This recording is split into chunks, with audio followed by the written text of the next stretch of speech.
at the double, and after a little bit of an extended break as I ran a marathon and managed to smash my shoulder into about 17,000 pieces, hence the sling and the immobilised right arm, Rogers Reports is back on YouTube, and we are back with the Burnley review, as you've seen by the title, the thumbnail, all that good stuff. And again, guys, I do apologise for my little extended break. Like I say, I ran a marathon, which took quite a bit out of me, and then managed to get, it is this shoulder, that is currently out of action for the next 6 to 8 weeks thanks to an injury playing football.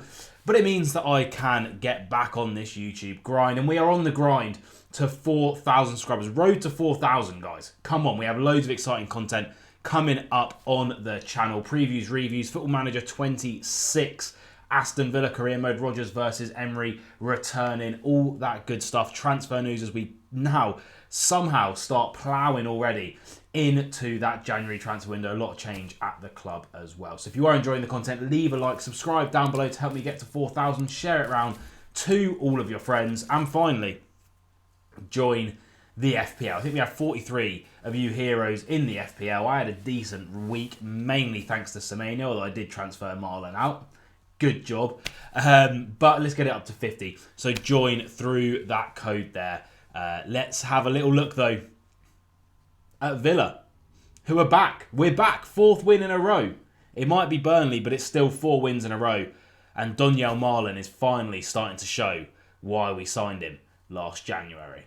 As you can see on the screen, we have to go through these highlights in the version of screenshots, because if I even dare post 3 seconds of a highlight from this game, the Premier League will actually come down on me harder than, I'm trying to think of a good analogy here, probably harder than Villa fans came down on Steve Bruce when we were chucking cabbages at him. Do you know what I mean? That's how much they will come for me. But the first, I just wanted to highlight, and we're going to go through the player ratings and how we lined up a little bit later on, but it was a very fluid, almost reminiscent of Villa back 2 seasons ago, 4-4-2.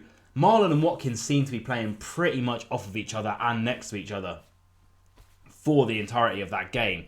And it allowed Malen to drop in to these pockets and pick up the ball like he did there. But this is where the goal came from.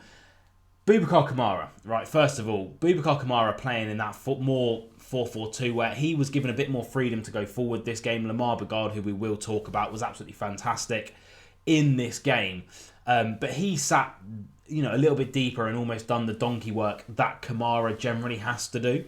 And it allowed him to pick up the ball in this situation here from Rodgers, who wants the ball back. But Kamara, he has the vision. And you can see Donyell Malen on the bottom right-hand side of the screen, making a run, split in between the Burnley back 3. Yep, that is a back 3 somehow. No idea how.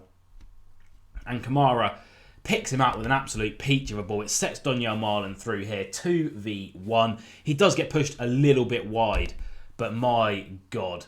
I mean, you can see in the screenshot, Malen double. He did get the second one as well, but he got pushed wide. And I mean, that finish was just spectacular. The second goal, sort of much of the same. This is just highlighting that 4-4-2 in the sense of, Bagard there, Kamara on the screen. McGinn has picked up the ball here with Cash making the overlap. Rodgers tucking in from that left mid roll. It does allow Rodgers to drop into that space, almost that 10 space whilst playing on the left. Picks up the ball, slots through Malen, as you can see there, and it was an absolute glorious finish again. And the player ratings. Now, you're going to have to bear with me ever so slightly, purely because I'm having to do this all with my left hand, which I'm not left-handed, so even typing the numbers is going to take me an age, right? But this is how we lined up, and Martinez in goal made a very, very important save early on in the game. Didn't really do much wrong. Probably could have done better for the goal, but then again, it was a free header, the Burnley goal, which should have just never, ever happened, in my opinion. Cash, begrudgingly, I've got to give him an 8. He has actually pulled through in recent weeks and has really started to play quite well, which is quite concerning for someone like me, who's a professional Matty Cash hater. Why have you all of a sudden turned into a decent right back? Konsa, I'm going to give an 8 to again. I mean, Konsa's just, I think he's, again, for some reason it's taken so long for fans that aren't Aston Villa fans to start realising just how good he is. He's amazing. Konsa's probably my favourite Villa player at the moment. He's just Mr. Reliable, Mr. Fantastic, and probably one of the best centre-backs in the Premier League. Now, Pau Torres, I am going to give a 9 because I thought he was actually really, really impressive this game. I know that we mark generally zonal from corners. It may have been his man that slipped free, but if he continues the way that he is playing at the moment throughout the next few games whilst Tyrone Mings is injured, I can't see Mings getting back into that starting lineup over Pau Torres. He has been fantastic. Now, Luca Digne, I'm going to give a 6 to. I was surprised that Maatsen did get dropped for this game. I think Maatsen's come into a decent little bit of form. Digne slightly on and off this season, so I wasn't too sure whether he would get the nod. He did a pretty bang average game. Nothing too special. Kamara, I'm going to give a 9. Kamara was like just typical Kamara this game. He's just a bit of a Rolls Royce, isn't he? He does everything. He does it very, very well, and he makes it look effortless, which is just absolutely glorious. When, you just feel calm. I don't know why Severus is trying to steal my leftover food. But he just looks calm, and it makes you feel calm when he's on the pitch as a Villa fan. Now, Lamar Begard, for me, very unlucky to miss out on man of the match. I think this was Lamar Begard's coming-of-age game. It was absolutely fantastic. I don't even know where this has come from. I didn't think he would be that involved, obviously, with the injuries to Barkley and Onana, who did both come back this game. It's allowed him to get a little bit more game time. But this game, I wouldn't start Onana over him off of this performance. I think defensively, he was absolutely solid, great on the ball, great playing out the back. Zero complaints. Like I say, very, very unlucky to miss out on man of the match. John McGinn, I would give a 7. A bit of a quieter game for John McGinn, but still ran his socks off and does what John McGinn does. Now, Rodgers, despite the assist, and maybe this is just me being a bit harsh, but I'm going to give him a 5 because there was just so many times in that game where he gave the ball away, sloppy passes, should have got a couple of goals himself and just didn't have the confidence to do it, but yet did get the assist thanks to, an absolutely wonderful finish from Donyell Malen. But I just expect more from Rodgers based off of last season, and I think he was still very, very sloppy this game.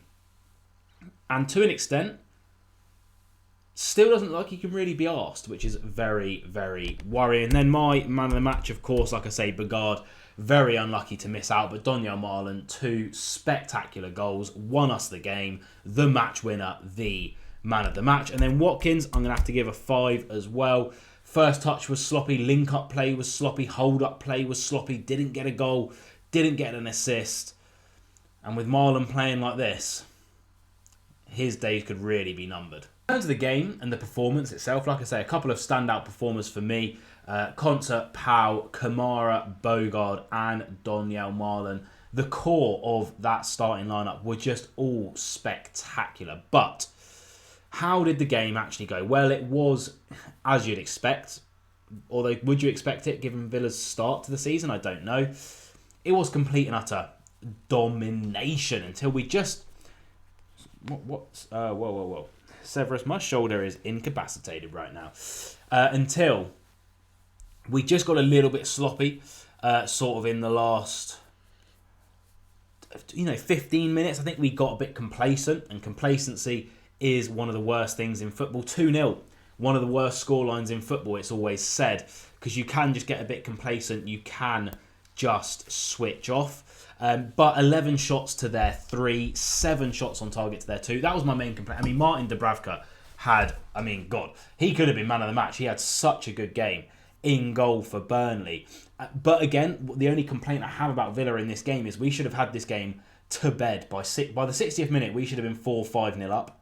Genuinely, we should have been 4-5 up. And we just need to get that killer instinct in front of goal again, right? But possession, obviously we had a bit more possession. We didn't really set up to dominate possession. Again, we set up very much. This game was very reminiscent for me of that team that got us into the Champions League. We sat in, we were compact, we were very, very tactical with the way that we set traps, and we broke quickly with long balls forward. More passes, obviously the pass actually 92%. What a far cry from that Newcastle game where our pass actually was about 15% for the entire game. Now we're completing 92. Absolutely fantastic. And we caught Burnley offside 5 times. The offside trap just coming straight back into play. Now Pau Torres is in the team. And what does it say for the Premier League? What does it mean for the Premier League table? Well, it puts us out of the relegation zone firmly now by 5 points, up to 13th. Joint on points with Brighton and Newcastle, which, you know, yes, do we want to be 13th? Absolutely not. But when you think of it, we had such a stinky start to the season, and now all of a sudden we're joint on points with Brighton and Newcastle, two teams like us with European ambitions. And look at that, we've scored the same amount of goals as Newcastle. And again, goals were a big thing. We didn't score any goals for like the first 5 games this season in all competitions or whatever it was.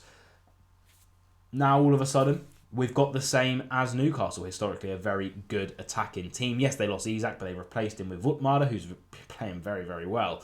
But we're not the lowest scoring team as well anymore. Nottingham Forest and Wolves taking that mantle off of us. Now we go into Tottenham next, who are high flying in third.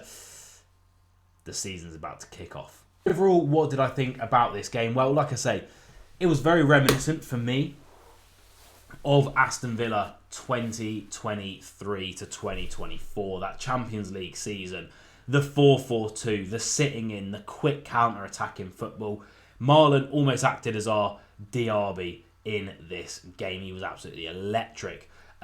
Probably could use a little bit more pace. I don't know how long Watkins is going to last in this team. Rodgers needs to buck his ideas up slightly for me. But defensively, again, looked very, very solid. It was literally just such a sloppy corner to concede. First of all, it came from Matty Cash messing up a headed clearance. And then the marking from the corner was just very, very poor. But otherwise, Burnley didn't particularly have a sniff apart from one shot from outside the box that Martinez done well to save. Very, very happy with this performance. Like I say, if we can continue performing like 2023 to 2024 Aston Villa, this could be a very nice season. Now we go into the international break, so the content will vary slightly on the channel before we come back for that Tottenham game. But like I say, if you are enjoying, leave a like, sub down below, share it around to all your friends. Villa are back, and so am I.